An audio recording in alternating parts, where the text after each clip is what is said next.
A Memphis native is reflecting on the path that took him from Douglas High School to serving overseas.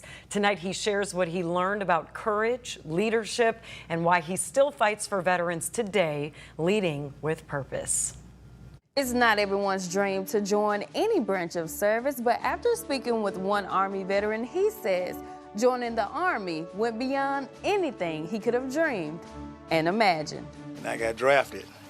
From Douglas High School. My music teacher called me and asked me, Ambrose, you want to go to college? I jumped to it. I said, yeah, I want to go. I got a choir scholarship. That scholarship took him to Russ College. First year, I sung in the choir. The next year, I got a scholarship playing baseball and running track.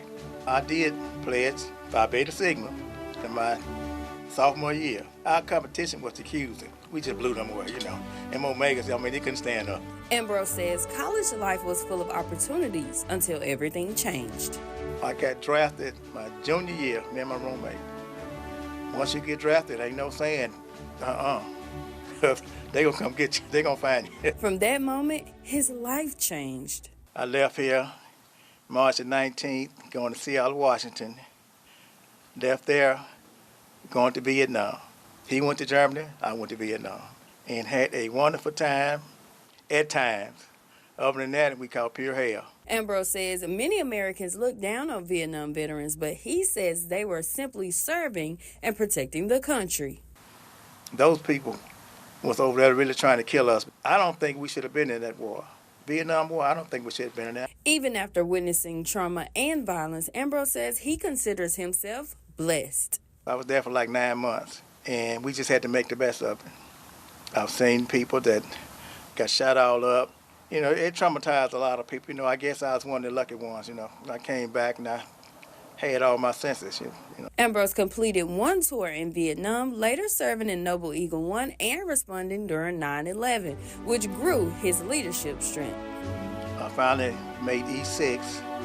I was an ammunition sergeant. We worked on the big guns. We shot the big guns, the M155. We did tanks. He believes true leadership requires order, structure, and unity. Most of the people that I was over, they trusted me. And anything that they needed, if I could get it, I got it for them, you know. Oh, you can ask anybody that was in my unit. And Ambrose ain't got it. Ain't nobody got it, you know. Even in retirement, Ambrose still advocates for veterans facing challenges, especially those who've had disability benefits reduced. We got a lot of military people that's on disability, you know. If you're 100%, all of a sudden you're 80, then 70. Some people, I think, have gone down to 60 and 40. Why would, you know, the government take that from you? Cost of living is going up, it ain't going down, see. He says he doesn't have all the answers, but he does have advice for the next generation. And Army life is a good life.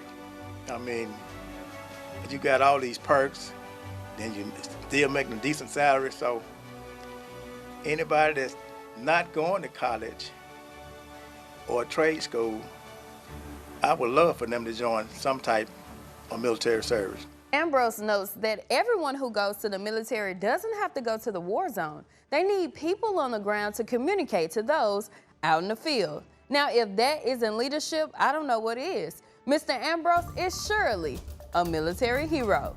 In the studio, I'm Alicia Renee, and that's how we celebrate Memphis.